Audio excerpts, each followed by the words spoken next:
Jeremy Renner, one of Hollywood's boldest talents, strolled into a luxury car dealership. To him, it was just another day. But what followed would flip the script.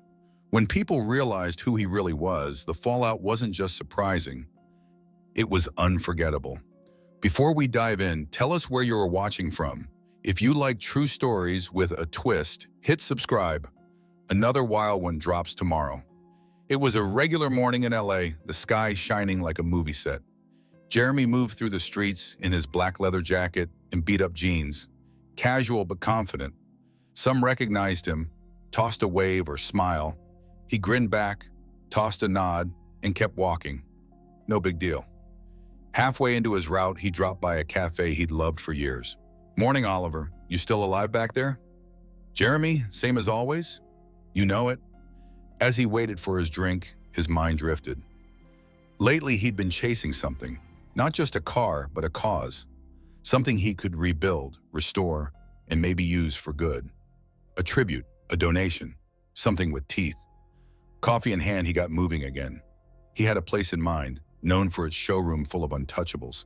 Exactly where he figured his search might finally end, was where he figured he might just spot what he was chasing. As he stepped through the dealership's glass doors, Jeremy was hit with a wave of polished wealth. The floor shone like a mirror, bouncing light off cars so flawless they looked painted by angels. Thick carpets hushed every step, and the air reeked of new leather and even newer money. Well-dressed staff floated across the floor, doting on clients wrapped in designer suits and overpriced accessories. Jeremy, rocking his lived-in style, barely registered. Barely. A few glances turned into whispers, but he wasn't there for their approval. His eyes locked on something in the back, a rare beast from another era. Every curve, every shine, it had one of a kind written all over it. Jeremy headed straight for it. "Hey, got a minute?" he asked a nearby salesman, who was too busy scrolling his phone to care. The guy didn't even blink. "Hang on, I'll get someone," he mumbled, already walking off without even glancing back. Jeremy watched him leave, his face relaxed but his brow creased ever so slightly. Something about the vibe was off. He stayed put, analyzing the car, its smooth lines, the paint, the history etched in its design. This was the kind of machine that made you stop and look twice. Around him, the energy shifted, not with words, but with looks. Whispers cut through the air. "Does he even know where he is?" one muttered. "Doesn't look like he's buying anything," another snorted. Jeremy heard it all but just rubbed his chin, masking the irritation. Not worth it, not yet. Then someone approached. The manager walked like he had a stick for a spine, eyes scanning Jeremy like a barcode. He stopped, looked at the car, then at the man beside it, studying it with a faint smirk. "This one's exclusive, very rare," the manager said, his tone more like a challenge than a sales pitch. "Perfect," Jeremy shot back, voice relaxed but with an edge. The manager gave him another full body scan, top to boots, doubt mixed with mild disdain. "Well, I hope you're ready. This car isn't for just anyone." Jeremy met his stare without flinching. No words, just a lopsided grin and sharp eyes that didn't blink. The manager leaned back, arms folded. What nobody there realized was that Jeremy wasn't just anyone. He wasn't some bored tourist or wannabe influencer. He was one of the most recognized faces in Hollywood, respected not just for his work, but for his grit and humility. And once the truth came out, it wouldn't just surprise them. It'd level the whole place. Jeremy stayed beside the rare machine, fingers grazing the bodywork. The texture, the shine, the curves that told a story. This was the one, but the air didn't match the moment. The stares, the mutters, the heat of judgment thick in the room. A few minutes passed, then came the real act. Richard, posture stiff, eyes sharp, like he thought he was starring in a power play. He walked straight toward Jeremy and stopped just short, arms crossed, smile smug. "Interested in this one?" Richard asked, sarcasm tucked in every syllable. Jeremy didn't blink. "Yep, impressive car. Thought I'd get the details." Richard looked him over again, torn jeans, beaten jacket, the whole aesthetic. An eyebrow arched. "Interesting," he muttered with venomous amusement. "This is one of our top-tier models. Most folks don't even get to see it, let alone touch one. Jeremy didn't move. The tension buzzed like static. Richard edged closer, subtly blocking the path to the car. You do realize this car costs more than a house in Beverly Hills, right? It's not something just anyone drives off with, Richard continued, his tone now slicing. Jeremy's brow arched, but his tone stayed even. Oh, I know. That's why I'm here. So, can we talk specs, or are we just judging outfits today? Richard chuckled, dry and hollow. He crossed his arms again, leaning in with a smirk. Look, let me be blunt. Cars like this, they're for a certain kind of buyer. People who get what they're investing in. He paused, cocking his head. And with all due respect, you don't exactly scream that kind of buyer. Jeremy took a slow breath, irritation flickering just behind his eyes. He tilted his head, voice flat. Profile, huh? Exactly, Richard said with force. These cars aren't just machines, they're statements.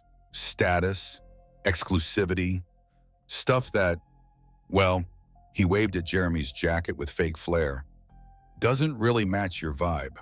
Silence dropped like a hammer. A few staffers froze mid-step. Others pretended they weren't locked in. Jeremy didn't reply right away. He studied Richard like an actor sizing up a weak script.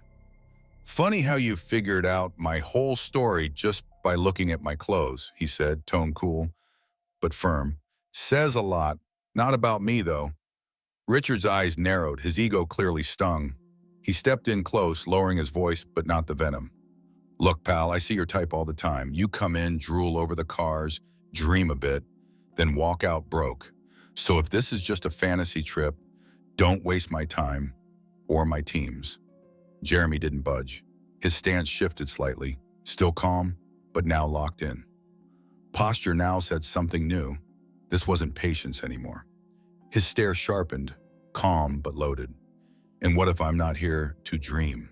Jeremy asked, voice low but clear. Richard laughed, short and dismissive, like the thought offended him. Then you're in the wrong showroom, friend. This place is for people who can pay, people who matter. And you're not showing much of either. The air thickened. Jeremy stared at him for a beat longer, the tension wrapping tighter. Whatever discomfort he'd felt had turned into a silent, coiled edge. He smiled, but not the nice kind. It was the kind that said, got it, I see you. Funny, he said. I always thought real luxury was how you treat people. Might be something to chew on. His words landed like a slap. Richard's face twitched, his contempt flaring. Jeremy didn't flinch. He stood tall, unshaken, as more employees and customers paused, now fully tuned in. Richard's tone grew harsher, like he needed to win this to stay in control. Guys like you, he sneered, come in, waste everyone's time. This isn't a sidewalk daydream, and it sure as hell isn't for people with scuffed boots and empty pockets. Jeremy cocked his head slightly, eyes drilling into the manager with quiet precision. He took a slow breath, then said, interesting how much time you spend judging people's outfits instead of, what's underneath. Might be worth asking what actually matters. His tone wasn't raised, but it didn't need to be. It cut through. Richard's face turned red with frustration. He stepped forward into Jeremy's space, venom now leaking from every word. Oh, I know what matters, he hissed.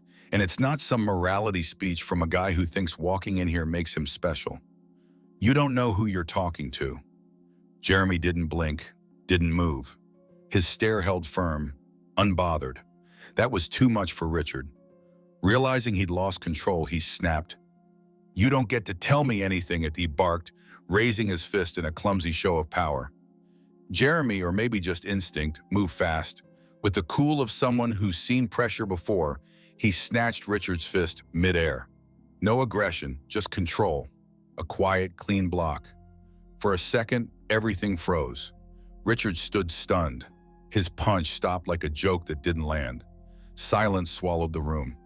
Jeremy locked eyes with him. No anger, just a calm that somehow felt more dangerous than rage. Whatever this is, he said quietly, it's not about me. Might want to ask yourself why you're so mad at a guy you just met. Then he let go, slow, deliberate. Richard stepped back, clearly rattled, trying to stand tall but sinking by the second. Jeremy tugged his jacket into place, stepped back, and gave one last look. "Respect doesn't cost a thing," he said, "but around here it's apparently rarer than the cars." No mic drop needed. He turned and headed for the exit, his footsteps sharp against the marble floor. Nobody moved. Employees, customers, all frozen, mid-breath. Then something shifted. Jeremy caught it from the corner of his eye. A young guy in the back, phone raised, had been recording. "Not just the punch, the whole thing." Jeremy paused. Their eyes met. The kid gave a small, nervous nod, like quiet backup. Jeremy returned it with the tiniest smirk, barely there, and stepped out into the blinding LA light. Back inside, Richard tried to recompose himself, but the silence and stares said it all.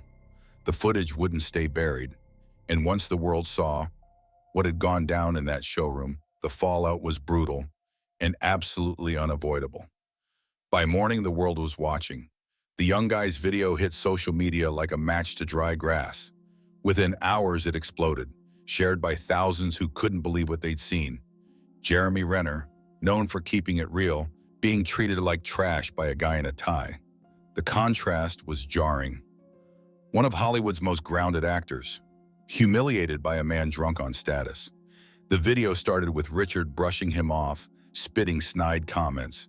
But the real punch, well, almost, was when he tried to swing on Jeremy. And Jeremy just stopped it, cool as ice. His line, "Respect doesn't cost a thing, but it's rarer than any car here," went nuclear. It was everywhere, tweets, memes, front pages. The comments were savage. "How do you treat Jeremy freaking Renner like that? He's one of the most down-to-earth guys in the industry. That manager thought he was top shelf? What a joke." Renner handled that clown with style. Legend. The internet didn't just defend Jeremy. They lit up the whole elitist vibe of that dealership. This wasn't about one rude manager anymore. It was a spotlight on prejudice dressed up in pinstripes. Back at the dealership, it was chaos. Their social pages drowned in fury, demands for answers, apologies, heads to roll. The backlash came from every direction.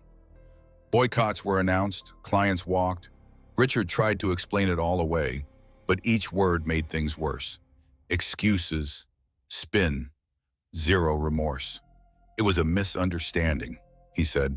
"I didn't recognize Mr. Renner. My actions were misunderstood." Yeah, no one was buying that. The public outrage steamrolled forward. Employees, worried about keeping their jobs, started talking to the press. Anonymously, but loud enough. "He's always like that," one worker said. "Didn't matter if you were rich or broke. He treated everyone like they were beneath him." And just like that, the fire turned into a full-on blaze. The dealership bled clients. Sales tanked. No one wanted to be linked to a brand that reeked of ego and discrimination. Meanwhile, Jeremy stayed quiet. No press tour, no revenge tweets. At home, surrounded by the calm that defined him, he thought hard about what happened. This wasn't new. This kind of bias, judging people by clothes, wallets, or social status, happened all the time. He didn't want this to become just another viral scandal. He wanted it to mean something. Talking with a close friend, he said, "Yeah, the video's out. People are fired up, but it has to be more than just noise." "What are you gonna do?" the friend asked. Jeremy's response, "I'm handling it, my way." Then came the smile, small, sharp, certain. He knew he had to go back, not to gloat, not to settle a score, but to turn the whole thing into something that couldn't be ignored. He thought of the car again. It stuck in his head now, not as a machine, but as a message. "I'm going back," he said to himself. And the only real question left was, how? Days later, the internet still buzzed. The video was everywhere. Jeremy Renner still trending. But as always, he stayed out of the noise. Let the moment build. Because when he came back, there was no red carpet. About his visit, no entourage, no flashes, just Jeremy, calm, collected, walking in like he owned nothing, but feared even less. But this time the room knew. Every employee froze as he stepped through the doors. Some looked away, Others looked like they wanted to disappear. Behind the counter stood Richard, color drained, posture cracked. The confidence from days before? Gone. The showroom, once buzzing, now felt hollow, like the boycott had sucked the life out of it. Jeremy walked straight to the car, the one that started it all. He placed his hand on the hood, tracing the lines like he'd done before. But the pressure now wasn't in the paint, it was in the room. He could feel Richard's stare, part fear, part regret, and a lot of too late. Finally, Richard shuffled over, not cocky this time, smaller, humbled. "Mr. Renner," he started, voice barely audible. I want to apologize. I think we got off on the wrong foot. Maybe we can start over. I'd be happy to show you the car you liked." Jeremy turned, locking eyes with him. The silence hit hard. "Start over?" he asked, tone steady but cutting. "I don't think you get it." Richard blinked, unsure. "This wasn't about me," Jeremy continued. "It's about how you treat people. Anyone." Richard opened his mouth. Nothing came out. Jeremy stepped back, eyes still locked. "Respect isn't something you offer when it's convenient. You don't hand it out like it's a tip. You either live it or you don't." His words echoed. Richard started to reply, but Jeremy lifted a hand. "I came here looking for something that mattered. Something real. But what I found can't be fixed with an apology." He paused. "That's why I'm not buying the car. Not from this place." The silence that followed was loud. Richard seemed to shrink more with each word Jeremy spoke. Around them, the room fell completely still. Every person was locked in, absorbing the moment. Jeremy stepped toward the exit, but before he left, he turned one last time. "Hope this sticks," he said, eyes on Richard. "Not just for you, but everyone here. Real luxury? It's not the car or the price tag, it's how you treat people. And in this place, that's the rarest thing of all." With that, Jeremy walked out, leaving behind silence that screamed louder than any engine. Days passed, but the video lived on. People weren't just replaying the slapdown. They were talking about how Jeremy turned one ugly moment into something real. He became, once again, a quiet icon of dignity, of strength without noise. He bought the car, but not from the palace of pretension. Instead, he went to a humble little dealership on the edge of town. The owner? A middle-aged guy named Sam, a man who greeted everyone with the same handshake, same smile. When Jeremy walked in, Sam looked up. "Hey there, what can I do for you?" "I'm after something different," Jeremy said. "A car with purpose, a story worth telling, and I think you're the guy who can help." No judgment, no ego, just two people, talking shop. Jeremy found what he was looking for. He posed for a photo with Sam and the team, then posted it. Caption: "True luxury is being treated with respect. Thanks for the reminder." It blew up. Again. But this time the spotlight was on something better. That little dealership became a beacon. People showed up, not just to buy, but to believe. In fairness, in dignity, in doing things differently. Jeremy's gesture lit a spark. All over the world, people started sharing their own stories of being judged, overlooked, dismissed. Campaigns were born. Movements gained steam. From Jeremy took over social media. Celebrities, activists, even brands jumped in, using the moment to take a hard look in the mirror. Some luxury car makers even started reworking their image. Not out of generosity, but fear. No one wanted to be the next dealership. Meanwhile, the original place kept unraveling. Richard? Gone. Fired after a storm of backlash and vanishing clients. They tried a PR reboot, a management reshuffle, but the stain was permanent. That showroom became a warning, a case study in what happens when respect takes a back seat. Jeremy never made it about himself. "I don't want this to be about me," he said in an interview, his voice steady with that signature humility. "This isn't about fame. It's about how we treat each other. Respect shouldn't be for sale. It shouldn't depend on money or status. It should be a given." When asked what he learned from it all, Jeremy paused, then said, "Even a mess can become momentum. Respect costs nothing. But when you give it, it can change everything." The car he bought, he didn't just drive it, he restored it, turned it into a symbol. then auctioned it off, raising millions for causes that push for equality and inclusion. At the charity gala, Jeremy gave a short, punchy speech. This car, it used to just be metal and rubber. Now it carries a message. We all have the power to change things, if we lead with respect. The applause that night wasn't just for Jeremy, it was for the truth he delivered. A moment that started in silence and prejudice became something bigger. A story about dignity, resilience, in turning the script. Jeremy showed us that even when people act like the worst, we can choose to respond with the best. The world moved on, but the lessons stuck. Because in the end, even in the smallest moments, respect is what truly defines us. If this story hit home, we've got more just like it, filled with hope, grit, and everything that reminds us who we are. Click the screen. We'll see you in the next one.